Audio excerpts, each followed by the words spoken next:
welcome or welcome back to my channel. My name is Lex if you're new here, and on this channel we talk all things cozy hobbies, analog hobbies, crafty girl things, scrolling less, living more. It's just kind of like less chronically online and a little more like occasionally online. That is the vibe. That's what we're going for. We're not always perfect. We note the irony, talking about living offline, living a life where we don't doom scroll, and yet, yes, here we are watching online. I'm spending time editing this online, whatever. We note the irony. It's not to be perfect. The goal is not perfection.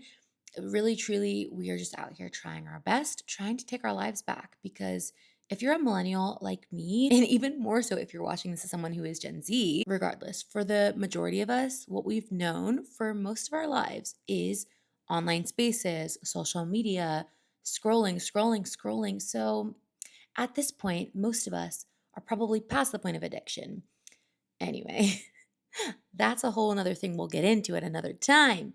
Or should we get into it now? You know what? Pause. Pause the intro. Let me just quickly get into this for a second because the other day, I'm currently rereading this book, The Ruthless Elimination of Hurry. I read this book years ago when it first came out, and it did not hit the same. I mean, I really enjoyed the book. It impacted me a lot then. However, it was around 2020, and my scrolling, probably like many of us, was at an all-time high. So sort of hit them, but sort of didn't.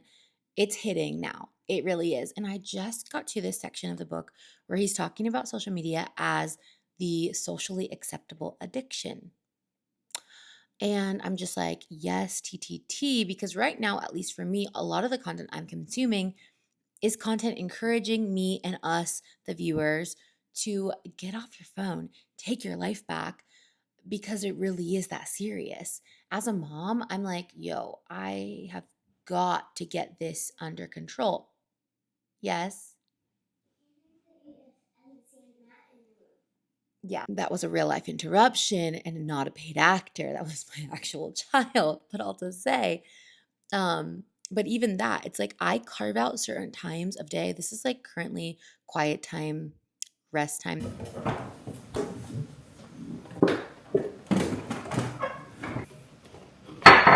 Okay. Okay, this is a little bit crazy, but I am going to pour the remnants of the morning coffee into here because I want to make a fresh cup. And then basically what I'm going to do is when I don't finish this cup, because I won't, which is crazy, but I'll pour that into here and then I'll have iced coffee tomorrow.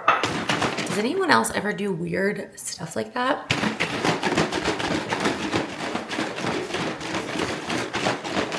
Okay.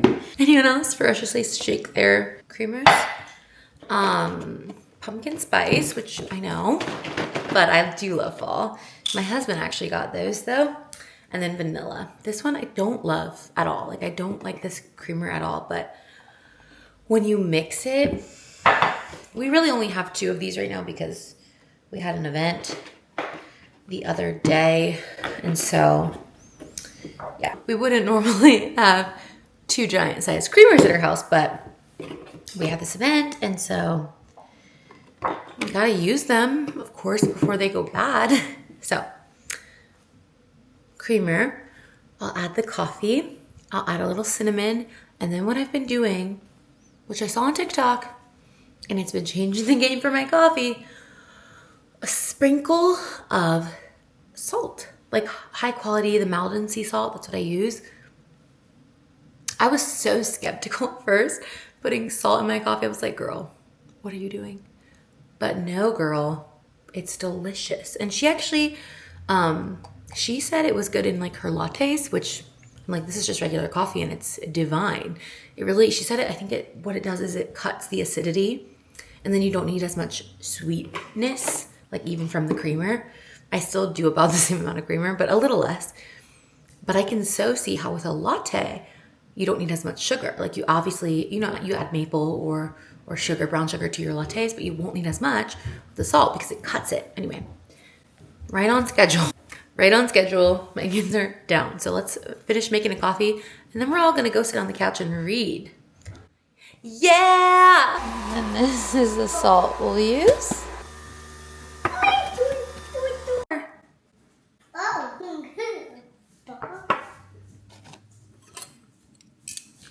One thing about me, I love a cute spoon. I've had this one for years. This one, which came in a set. And then this one, random. I don't even know where I got it or who gave it to me, but I think it had to have been my mother. Anyway, I just love cute spoon. We're gonna use this one today. So, stirring the cinnamon in,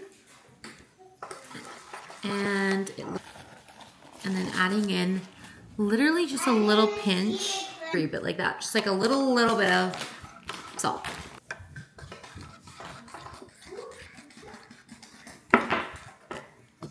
Finally, about to start Tuesdays with Maury.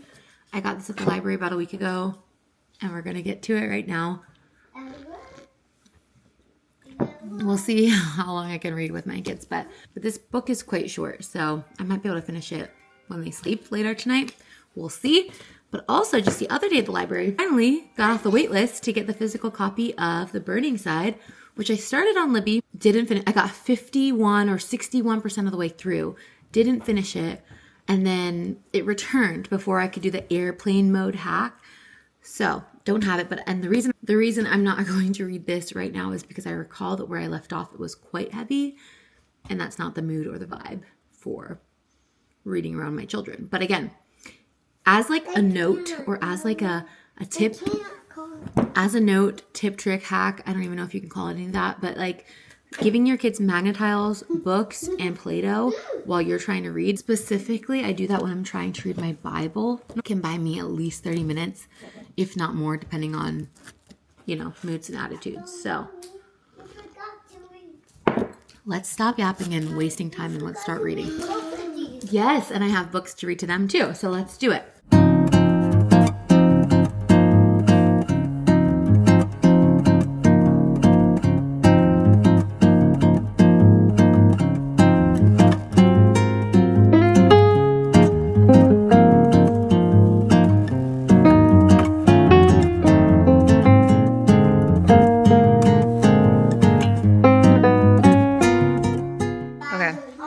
It's time for me to go be incredibly present with my little ones, but I will check back in with you guys tonight when I have some more cozy hobby time on my hands.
Like I never left. Thanks for being here though, for real, genuinely. I'm grateful for you guys, for you watching and commenting and sticking around and following me on my other platforms that I so rarely post on, to be honest, but I've seen enough of you and like you guys have commented or DM'd me over on these other platforms and I'm like, wait, you chose to like find me elsewhere? Love, because I do that with my favorite creators too. And it's like, wait, someone's doing that for me? Not saying that I'm one of your favorites, but like, you know what I mean? I'm just like, that's kind. And it speaks volumes to my heart. So thank you. But yeah, I hope you guys have a wonderful day. Whenever you're watching this, hope your week has gone well. And if it hasn't, just know you're not alone, girl. It be like that sometimes. And try your best to just scroll a little less. Promise that wasn't intentional, but it really worked. But yeah, truly, genuinely, like, let this be encouragement to you. Try to just cut the scrolling. I feel like it helps so much when the scrolling is just lessened. Obviously, there can still be a lot of other elements and factors into a harder day or week or month. Like so many other factors, to be honest, but at least cutting that is like one less thing in your brain, and then potentially replacing it with a hobby that gives you life and joy and like creative expression or therapy. Art therapy is a real thing. I need to talk about that in a video soon, but anyway, this is already long-winded enough. I love you girls. Thank you for being here. Thank you for watching, and I'll see you in the next one. Bye.